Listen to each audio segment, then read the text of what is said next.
The Sermon on the Mount, it opens with a simple statement that really lays the foundation for the whole thing. Blessed are the poor in spirit, for they shall see God. For theirs is the kingdom of heaven, The whole idea of the Sermon on the Mount and the whole idea, indeed, of the Christian life is the fact that humility stands at the very core of all that we do as Christians. Arrogance has no place in Christianity. And when Jesus said, blessed are the poor in spirit, he was drawing a contrast. Poverty of spirit is the idea that I do not think more of myself than I ought to think. Now there's an opposite side to this as well. Paul said in the Roman letter, the 12th chapter, that I say to every man not to think of himself more highly than he ought to think. And so the idea of humility is not to feel that somehow or another I'm inferior to everybody else, or I'm shy, or I'm withdrawn, or I never say a word, or I never lift my voice, raise my voice, or anything like that. But instead, humility is a characteristic that is very important in the life of a person, that gives him the power to be assertive, but at the same time not to be repulsive, And so humility is really a balance, it seems to me. I don't get this out of any definition that I've ever read, so this is open to criticism. But it seems to me that humility is a balance between knowing, understanding, and embracing your own strength. And that's balanced with knowing and understanding and embracing your own weaknesses. And when we keep those things in balance, life has a great deal to offer to us. When they get out of balance, we find that difficulties arise, and it's really hard for us to see things clearly a whole lot of times. Now, humility was exemplified by Christ. Some things were said in the morning lesson about this, and I almost decided that I would not preach this sermon tonight because of those things. But I went ahead and prepared it and thought, well, this is a good thing to build on. I want to look at just a few things about the life of Christ, so that we can see a little bit more about how this found itself in the things that Jesus did and the things that he taught. One of the things that I came across was when Matthew was called as an apostle. Now, we don't hear very much about Matthew in the New Testament. Matthew wrote the book of Matthew, and this is about all we have, other than the passage that I'm going to read to you right now. This is about all that we have as mention of this man Matthew. Matthew chapter 9 and verses 10 through 13. Here's what was said. Jesus went on from there and saw a man named Matthew sitting at the tax collector's booth. Follow me, he told him. And Matthew got up and followed him. While Jesus was having dinner at Matthew's house, many tax collectors and sinners came and ate with him and his disciples. When the Pharisees saw this, they asked his disciples, why does your teacher eat with the tax collectors and the sinners? On hearing this, Jesus says, it is not the healthy who need a doctor, but those who are sick. But go and learn what this means. I desire mercy and not sacrifice. For I came not to call the righteous, but sinners. That's a passage, that's an idea that we've heard all of our lives.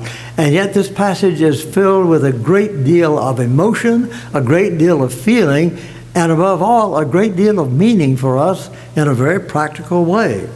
As I said before, we don't know anything much about Matthew. We don't know what Jesus knew about him before this time, but he was a tax collector. Not a very good job so far as the Jews were concerned. I've mentioned these tax collectors, publicans, quite a number of times, and let's just remember that in the eyes of the Jewish people, the tax collectors who went out and collected taxes to send over to the Romans and so forth, the tax collectors were hated by the Jews. And so they were classified publicans and sinners. They were classified with terrible people. Well, they had quite a thing. There would be a publican over a whole area of Palestine, and then under him there would be, what should we say, sub-publicans, not republicans, sub-publicans, and they would be in charge of collecting the individual taxes. They could take a portion of it legitimately, and then when they turned it over to the main tax collector, then he took a portion of all of it, and then he sent the rest to Rome. Well, there was a place there for a lot of fraud, a place for all kinds of corruption, and in addition to that, the Jews felt like, well, you are a tool of the Roman Empire. Now, Jesus comes to Matthew's place there, where it was a place of toll. He collected some kind of taxes at that place, and he said, "Follow me," and Matthew got up and followed him. Again, we don't know what the previous relationship was. And then Matthew apparently invited Jesus over to his home for a meal. This also is an interesting arrangement in all probability. This is generally the way these homes, especially the homes of the more wealthy, were situated. There would be the house where the individual lived, and then there would be a courtyard out in front of the house, and people would come and go many times in the courtyard, and when there was some kind of an event going on, they would come in and watch the event, whatever it was, for a while. Or sometime if they had guests over for dinner, they would eat out there in that area, and people would come in and see who's there and this sort of thing. It was a very sociable sort of a situation. You remember on one occasion Jesus was eating, and a woman came in and anointed him. Well, that's probably was the situation that they had, and people came and went like that. And so there Jesus is now, as the guest of honor, no doubt, of this publican. And then it says that there were a lot of publicans and sinners, tax collectors and sinners, who came and ate with them. So now you have Jesus in the middle of a group of people who really are despised by the other Jews. And so here is this man who says, "I am the Messiah. I am the one who has been sent by God," and he goes out teaching the people and all this sort of thing. But look at his association. Look at the people that he associates with. He associates not with the religious leaders. He associates not with the good people of our nation, like the Pharisees and the scribes and all of that, but he associates with the lowlife. He associates with the publicans and the sinners. And so they asked the question of some of his disciples, "Why is your teacher eating with the publicans and sinners?"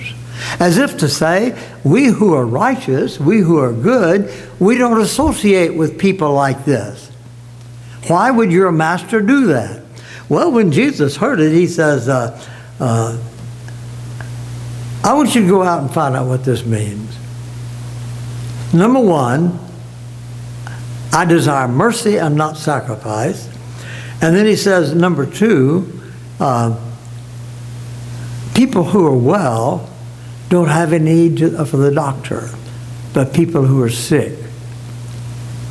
My dad was the doctor, and I remember as a kid when he would make house calls back in the good old days, you know, when the doctors went out and saw people in their homes. I remember he would take me along every once in a while, and I would sit in the car. Once in a while, the people would invite me in, and then while Dad was taking care of the sick person, well, I would play in the living room or something like this, you know.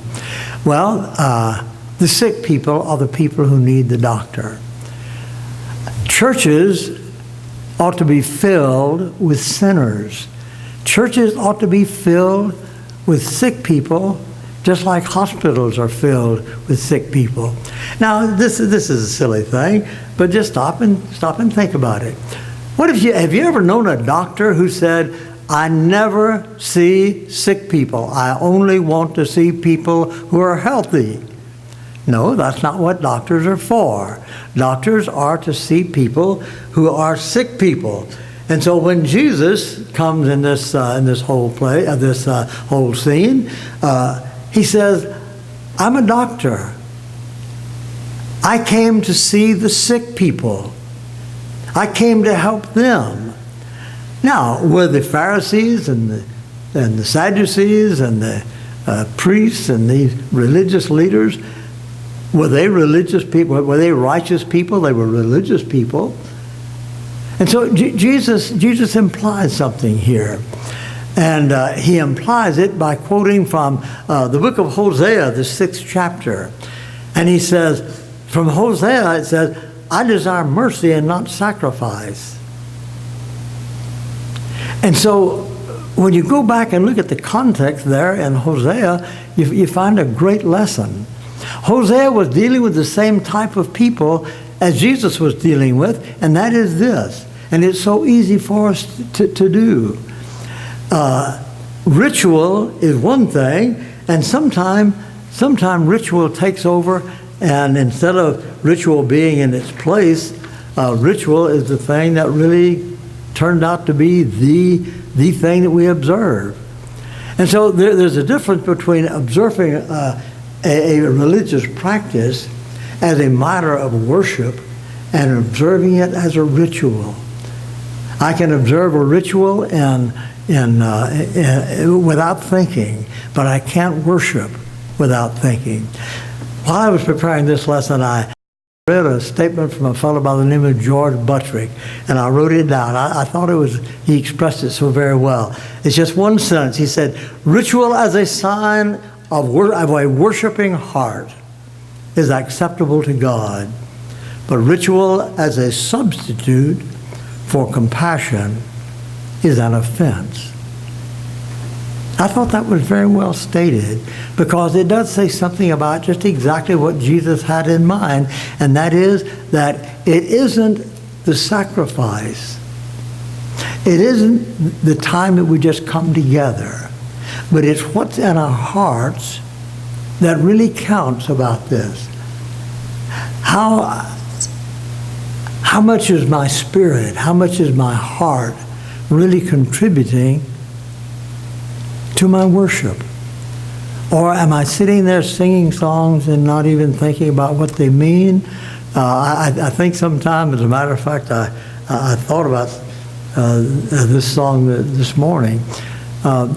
We sing the song, all to Jesus I surrender. All to him I freely give. Really? Really?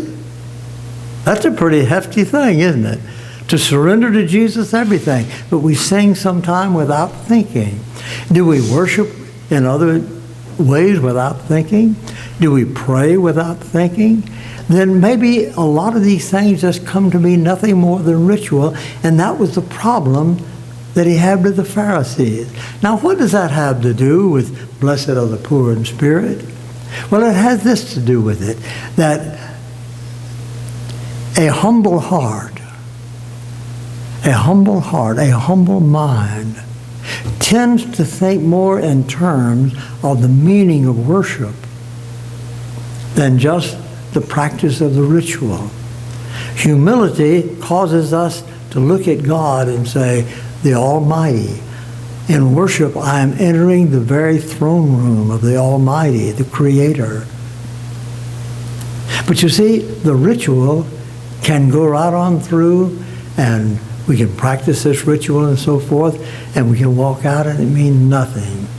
I honestly believe that that's the reason that worship sometimes means so little to so many people, is because we don't enter into it with hearts of humility as much as we really need to.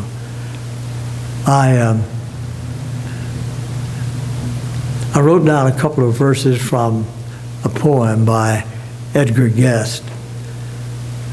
This is something we've heard so many times, and it'll be very familiar, but I just felt like it fit right into this.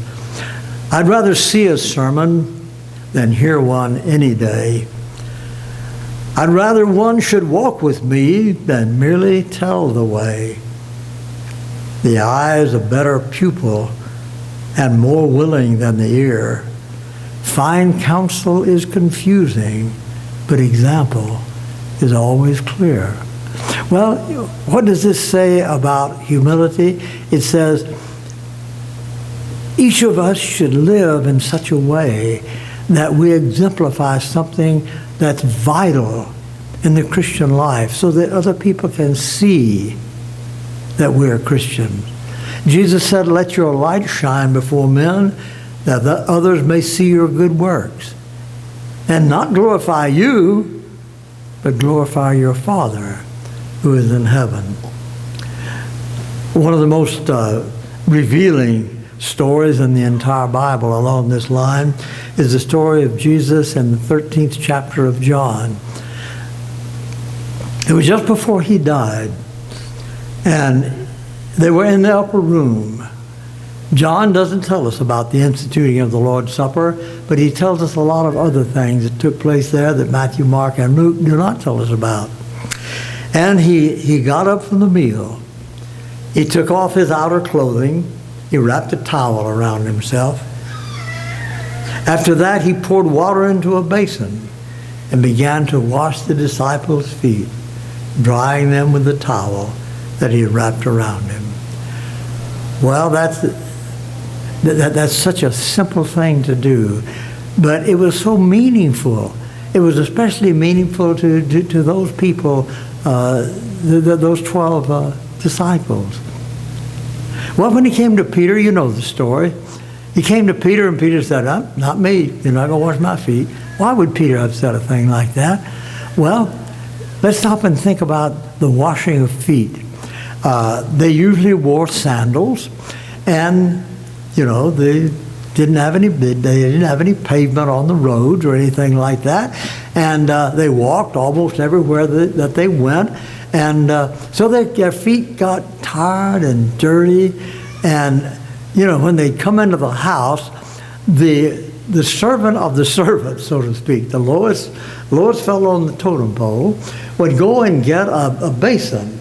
And I've seen these basins that have been discovered by archaeologists. A basin about that big around, and then there's a piece over the basin of pottery, and the person washing your feet would put this basin down, and you would put your foot into the water and then up on this piece, and then he would wash your feet with his hands.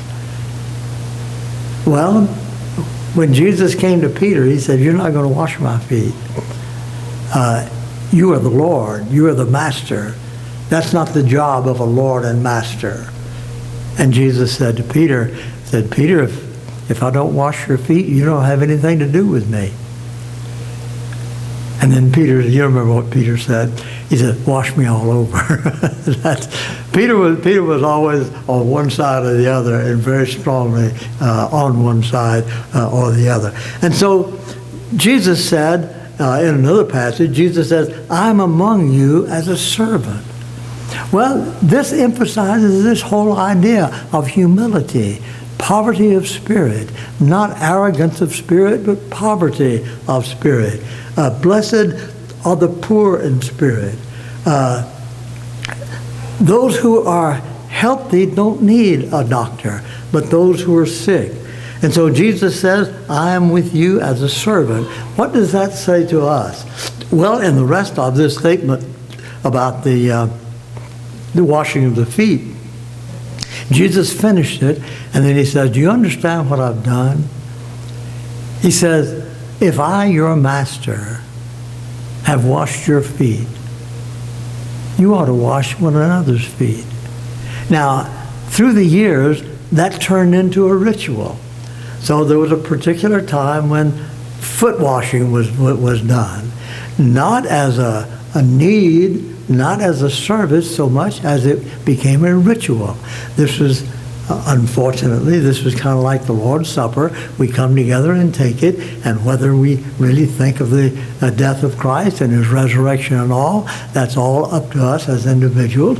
But the idea is that if we absorb the idea of foot washing, we absorb the idea of humility and service. And this is exactly where what Jesus was intending that we look at.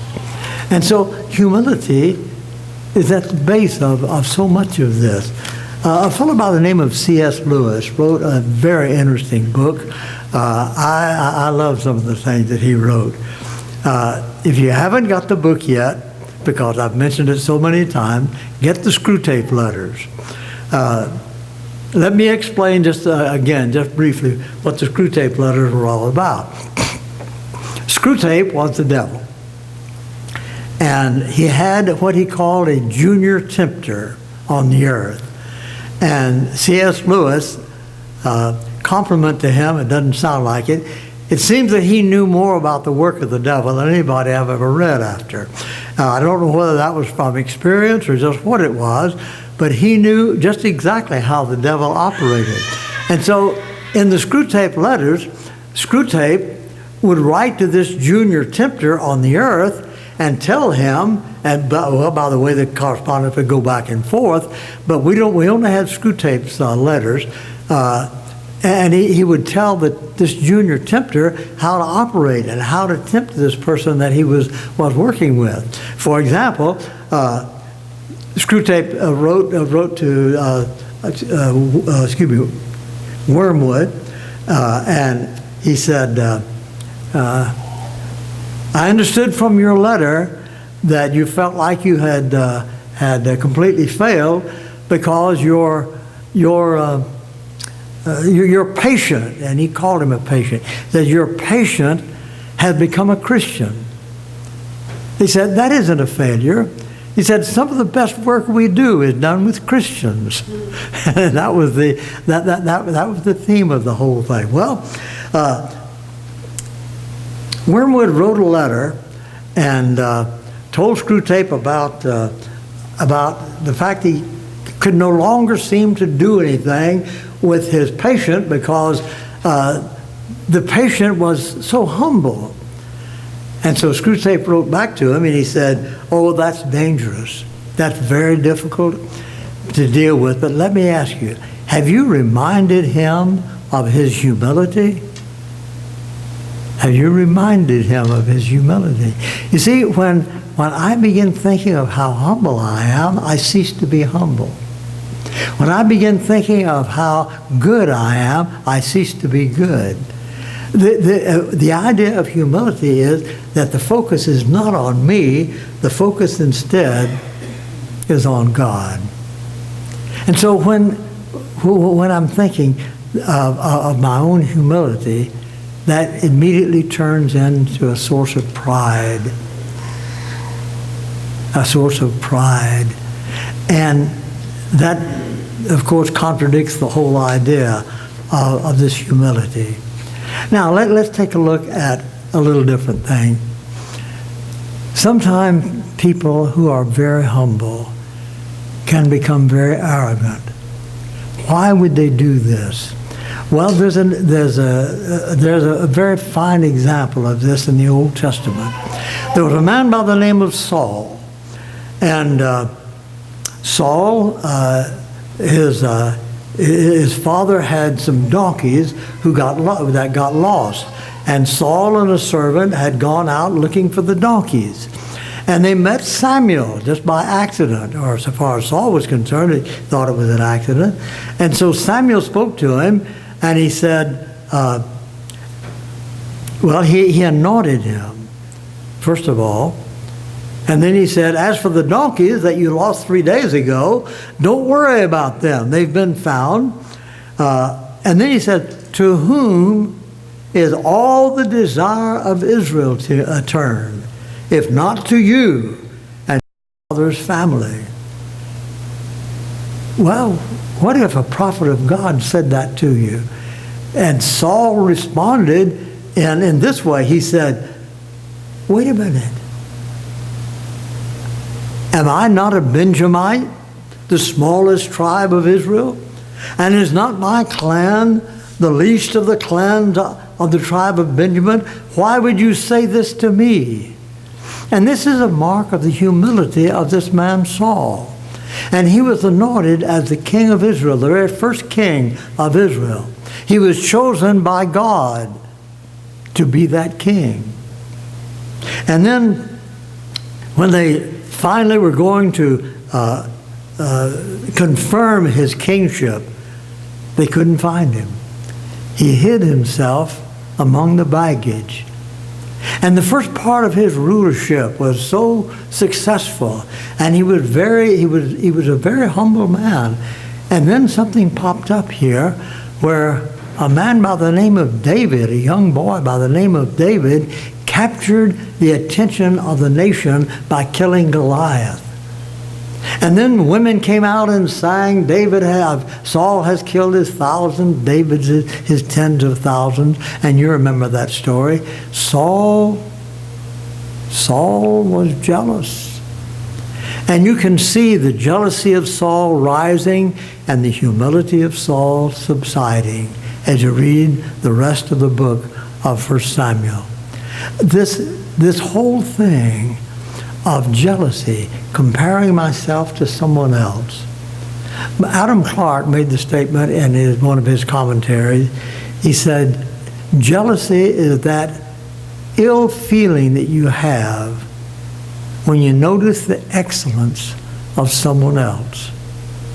I've always thought that was just such a good description of what jealousy is. When jealousy comes in, I can't be humble because the emphasis is now on me rather than on other people or on God. Well, there's one more story that I want to conclude with. This is the story of Naaman. It's a fascinating story. Naaman was a Syrian, and he had leprosy. And there was a young girl there who had been captured, she was an Israeli. And she said, you know, if my master was in Israel, the prophet there could cure him of his leprosy. Well, word came to the king of Syria, and Naaman was sent down to Syria, and finally, after a while, he found that he was supposed to go to Elisha. And so he went to Elisha. He had his servant with him, Naaman did. He went to Elisha, and I suppose we might say they knocked on the door. At any rate, Elisha sent his servant out and said, tell Naaman to go dip 7 times in the river Jordan, and he'll be cured. Well, Naaman was the captain of the army. He was a man of very high rank.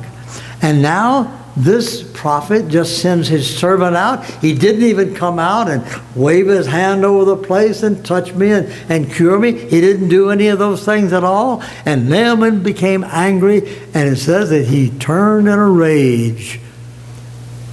And then, using your imagination a little bit, someone tapped him on the shoulder. And that someone was Naaman's own servant. And Naaman's servant says, my father, respect, my father, if he had told you to do some great thing, wouldn't you have done it? Then why not just wash and be clean? And suddenly Naaman saw the difference between his arrogance because of his rank and the importance of humility in learning to obey. And so surely enough, he went and dipped himself 7 times in the river Jordan. It's a muddy river, by the way, but he dipped himself 7 times in the river Jordan, and he was cured. Finally, James says, God resisted the proud, but he gives grace to the humble. Such an important characteristic that's so hard to develop sometimes.